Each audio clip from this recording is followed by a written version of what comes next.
Pyramids क्यों बनाए गए थे? मम्मीज को रखने के लिए। फिर एक भी मम्मी आज तक पिरामिड के अंदर क्यों नहीं मिली? पता नहीं। वो इसलिए क्योंकि पिरामिड कभी भी मम्मीज को रखने के लिए बनाए ही नहीं गए थे। उनका एक दूसरा पर्पस था और वो था बिना तारों की बिजली, निकोला टेस्ला के जैसे। हाँ जी, शायद उनसे भी बड़े स्तर पर क्या इसके पीछे कोई साइंटिफिक प्रूफ है? बिल्कुल है जी। आगे जानने से पहले जरा ये जानते हैं कि पिरामिड के बारे में इजिप्ट वाले क्या कहते हैं। भैया इजिप्टोलॉजी में बताया गया है कि पिरामिड कुफू के लिए बनाए गए थे। हाँ जी, इजिप्टोलॉजी, इनकी नौटंकी का यही नाम है। अब ये कुफू कौन है? तो ये था चौथी डायनेस्टी का इजिप्शियन फेरो जिसने 4500 साल पहले इजिप्ट पर राज किया था। तो क्या इजिप्ट वालों की बातों पर भरोसा किया जा सकता है? वेल, ना करें तो ही ठीक है। और इसका कारण भी है। इजिप्ट धरती पर इकलौती ऐसी जगह है जहाँ पे आदमी हो या औरत, ये दोनों को मम्मी बुलाते हैं। मतलब मेल मम्मी, फीमेल मम्मी, सब मम्मी। बहुत ही गंदा जोक था। देखो, इजिप्ट वालों की बातों पर शक करने का एक दूसरा कारण है। इजिप्शियंस के हिसाब से उन्होंने इसको अपने राजा के लिए बनाया। पर भैया ये कैसा राजपाट था? दीवारों पर कोई पेंटिंग नहीं, ना कोई नरम बिस्तर, और जो राजा के लिए चेंबर बनाया था उसमें राजा की मम्मी तक भी नहीं थी। इसका एक भी सबूत नहीं है कि वहाँ पर कभी भी फेरो की कोई मम्मी रखी गई हो। अब जब ये सवाल इजिप्ट वालों से पूछे गए तो उनका एक ही जवाब था, रिसर्च चल रही है, पता लगेगा तो जरूर बताएंगे। अब बताओ कैसे करें भरोसा, क्योंकि इस सारी जानकारी का सोर्स तो ट्रस्ट मी ब्रो है, पर विज्ञान के मामले में नेवर ट्रस्ट योर ब्रो। भाई साहब सबूतों पर ध्यान दो ना।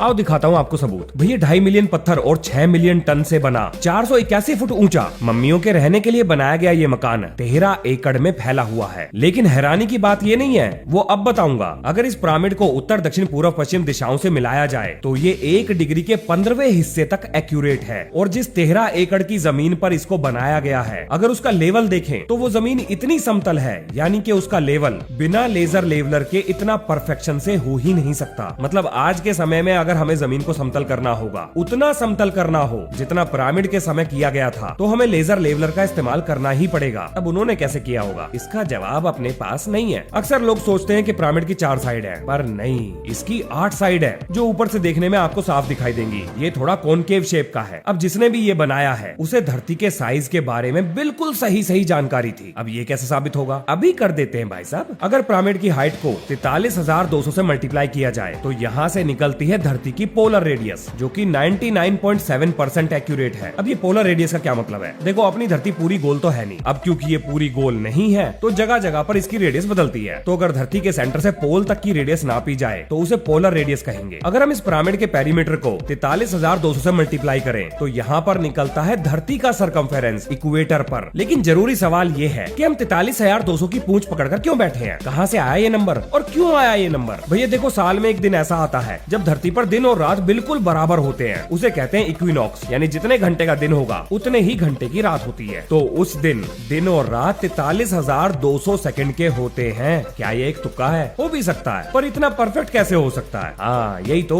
मैं भी यही सोच रहा हूँ। बाकी सब भी यही सोच रहे हैं सिवाय इजिप्टोलॉजी पढ़ने वालों के। उन्होंने अपना अलग ही डांस फ्लोर बनाया हुआ है, उनका ताथैया अलग ही चल रहा है। अब देखो, आपके दिमाग में शक का बीज तो मैंने बो दिया है, जिस काम में तो हम माहिर हैं। तो चलो अब इस मम्मी के चबूतरे से वायरलेस इलेक्ट्रिसिटी ट्रांसफर कराते हैं। तो बिना तार की बिजली को छोड़ने से पहले जरा ये जान लेते हैं कि आखिर ये बना हुआ किस चीज से है। तो भैया मम्मियों का ये घर न्यूमोलाइट नाम के लाल सलेटी पत्थर से बना हुआ है, जो कि भरपूर मात्रा में पाया जाता है जहाँ पर ये पिरामिड बना हुआ है। हाँ जी, बगल में छोरा और नो ढिंडोरा, पिरामिड हो गया पूरा। लेकिन पिरामिड से जुड़ी हुई नौटंकी यहीं पर नहीं रुकती, क्योंकि इस पिरामिड के ऊपर सफेद पत्थर भी लगाए गए थे। मेरे ख्याल से वो पत्थर नहीं थे, वो चूरा था। किसका? लाइमस्टोन का। और कमाल की बात ये है कि लोकल में नहीं मिलता था, बल्कि इसको 500 मील दूरी से, हाँ जी 500 मील, तो इसको 500 मील की दूरी से खींच के लाना पड़ा। और उसके बाद घिसाई करके ऐसी लिस्सी पिट्टी करी गई कि एक भी दरार बाहर से देखने पर नहीं दिखती थी। अब जिस तरीके से मैंने आपको ये जानकारी दी, आपको जरा सा भी एहसास नहीं हुआ होगा कि जो मैंने बताया उसमें खास क्या था। भाई साहब बहुत खास चीज बताई है। देखो, पहली बात तो ये कि सफेद लाइमस्टोन वहाँ पड़ोस में तो मिलता नहीं था। तो ऐसा क्या खास था इस लाइमस्टोन में जो इसके 10-10 हजार किलो के हजारों ब्लॉक 500 मील की दूरी से खींच कर लाने पड़े? तो इसमें कुछ तो खास होगा। यही तो,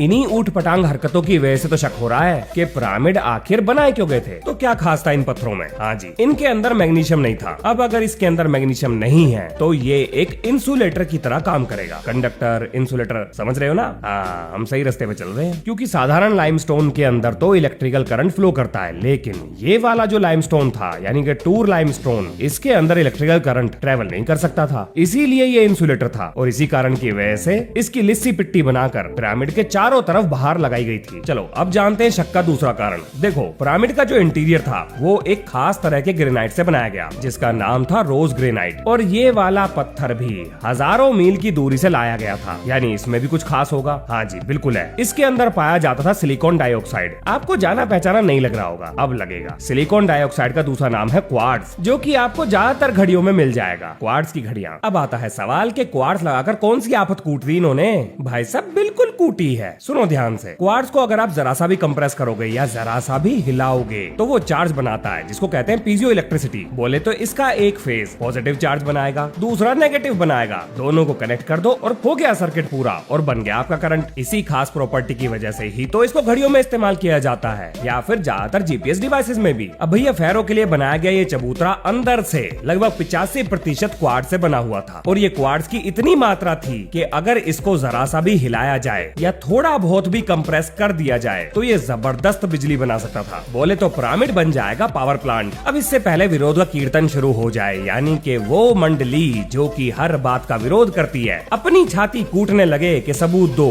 तो पेश है आपकी खिदमत में ताबड़तोड़ सबूतों की लाइन। पिरामिड के नीचे बने थे एक्वाफर्स। अब ये क्या चीज है भाई साहब? ये है वो खाली जगह जिनके अंदर पानी घूमता था। तो इससे क्या पता लगता है? देखिए जी, अगर पानी खाली जगह में चलेगा तो जाहिर सी बात है आवाज पैदा करेगा, यानी कि पैदा होंगी साउंड वेव्स। और इस साउंड वेव की जो फ्रीक्वेंसी है वो धरती की नेचुरल फ्रीक्वेंसी के साथ रेजोनेट करती थी। अब जैसे जैसे ये वेव पिरामिड में ऊपर बढ़ती थी तो इनको एम्पलीफाई और फोकस करके एनर्जी में बदलना था, जिसके लिए एक और प्रोसेस का इस्तेमाल किया जाता था। अब इस ढांचे के अंदर बना हुआ क्वींस चैम्बर हाइड्रोजन गैस बनाने के लिए इस्तेमाल होता था। तो क्या इसका कोई सबूत है? हाँ जी बिल्कुल है। इस क्वींस चैम्बर तक जाने वाले दो रास्तों के अंदर हाइड्रोक्लोरिक एसिड और जिंक क्लोराइड के अवशेष भर भर के पाए गए हैं, और जब ये दोनों आपस में रिएक्ट करते हैं तो जबरदस्त हाइड्रोजन गैस बनती है। हाँ जी, बहुत मात्रा में बनती है। अब क्वींस चैम्बर से निकल के ये हाइड्रोजन गैस जाएगी ग्रैंड गैलरी में, और ये ग्रैंड गैलरी भी लाइमस्टोन के पत्थर से बनी हुई है। तो ये गैस लाइमस्टोन की दीवारों पर जबरदस्त दबाव डालती है, और ये दबाव पैदा करता है बिजली, और ये बिजली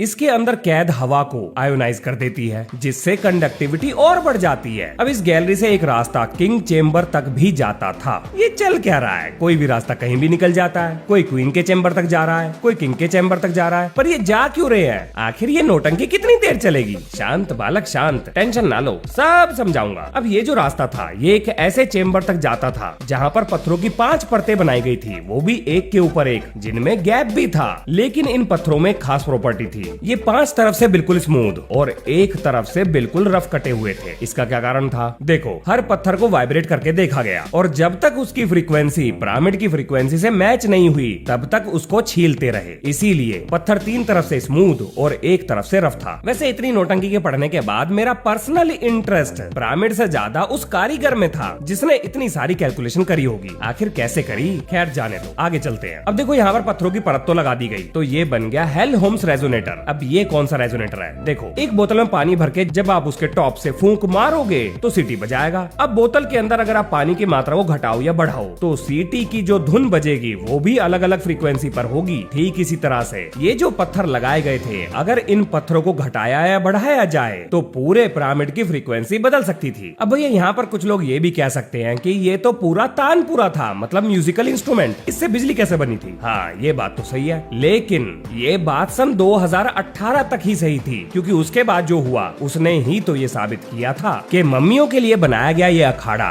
बिजली भी बना सकता है। अब देखिए, वैज्ञानिक सिद्धांतों पर अगर बात करें तो पिरामिड के बाहर का हिस्सा ऐसे मटेरियल से बनाया गया जो बिजली के लिए इंसुलेटर की तरह काम कर सके, जबकि अंदर का हिस्सा ऐसे मटेरियल से बनाया गया कि वो कंडक्टर की तरह काम कर सके, जबकि चेम्बर ऐसे मटेरियल से बनाए गए जो बिजली पैदा कर सके। अब ये तो था एक अंदाजा। इसके बाद वैज्ञानिकों ने एक एक्सपेरिमेंट किया, सन 2018 में किया। वैज्ञानिकों ने अलग अलग फ्रीक्वेंसी की रेडियो वेव्स छोड़कर ये देखा कि क्या पिरामिड इनके साथ कोई हैंकी पैंकी हरकत करता है, और उनके एक्सपेरिमेंट में ये साबित हो गया कि पिरामिड रेजोनेंट फ्रीक्वेंसी पर इलेक्ट्रोमैग्नेटिक एनर्जी को कंसंट्रेट कर सकता है। और इसके बाद एरिक विल्सन नाम के एक वैज्ञानिक ने अपना एक रिसर्च पेपर पब्लिश किया जिसका नाम था large scale thermo acoustic generator, जिसमें ये बहुत अच्छे से समझाया गया था कि जब पत्थर वाइब्रेट करते हैं तो किस तरह से चार्जेस अपोजिट डायरेक्शन में फ्लो करना शुरू कर देते हैं। बोले तो पैदा होती है जबरदस्त बिजली। बोले तो बिल्कुल इशारा साफ साफ था। विज्ञान और म्यूजिक का इस्तेमाल करके पिरामिड को बनाने वालों ने एक बिजली बनाने का पावर हाउस तैयार कर दिया था, जो कि धरती के नेचुरल वाइब्रेशन के साथ ट्यून हो चुका था। हाँ जी,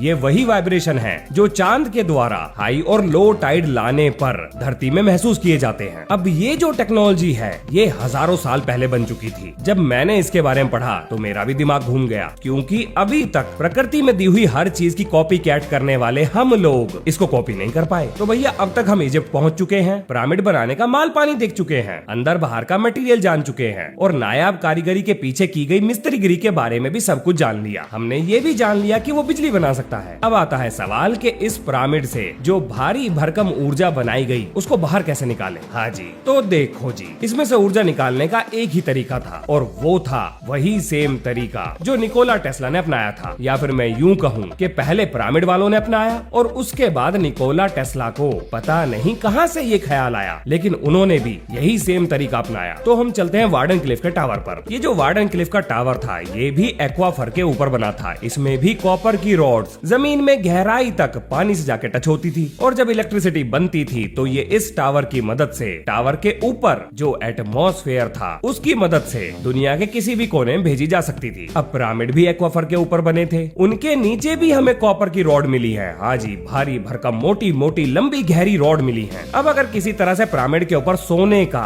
हाँ जी सोने का बढ़िया कंडक्टर होता है ना, तो इसलिए सोने का प्रयोग करते हैं। तो पिरामिड के ऊपर अगर किसी तरह से सोने का कैप लगा दिया जाए तो ये सारी एनर्जी को कंसंट्रेट करके एक जगह से निकाला जा सकता है। अब टेस्ला का जो वायरलेस इलेक्ट्रिसिटी डिस्ट्रीब्यूशन सिस्टम था वो भी धरती के रेजोनेंस का इस्तेमाल कर रहा था, बिल्कुल वैसे ही जैसे पिरामिड करते हैं। और जैसे टेस्ला टावर के द्वारा ट्रांसमिट करी गई एनर्जी बिल्कुल क्लीन थी, बिल्कुल फ्री थी, सबके लिए फ्री थी, कोई भी इस्तेमाल करो, कितनी भी इस्तेमाल करो, ठीक इसी तरह से पिरामिड के द्वारा बनाई गई एनर्जी भी बिल्कुल क्लीन थी, सबके लिए फ्री थी। पर टेस्ला के टावर को तो तोड़ दिया गया, बाहरी ताकतों ने तोड़ दिया जो नहीं चाहते थे कि टेस्ला फ्री में बिजली बांटे। लेकिन पिरामिड को किसी ने बाहर से आके नहीं तोड़ा था, पिरामिड अंदर से टूटा था। हाँ जी, ये जो बिजली बनाने का जुगाड़ जिसने भी बनाया हो, जिसे आज हम गीजा का महान पिरामिड कहते हैं, इस बिजली बनाने वाले जनरेटर के अंदर से ही दिक्कत हुई थी, जिसके सबूतों की जांच पड़ताल चल रही है। और ये जांच पड़ताल कर रहे हैं वही लोग जो इजिप्टोलॉजी पढ़ते हैं। हाँ जी, इनकी शुरू में तारीफ करी थी ना वीडियो में, हाँ ये वही लोग हैं, अलग डांस फ्लोर वाले। तो जी ये है वैज्ञानिक दृष्टिकोण से पिरामिड का ताना बाना। तो जी आप में से जो लोग ये मानते थे कि पिरामिड बिजली बना सकते थे, मुबारक हो भाई साहब, आप लोग बिल्कुल ठीक थे। तो इसी नोट के संग ये है इस वीडियो का अंत। मिलते हैं नेक्स्ट वीडियो में। जय हिंद, जय भारत।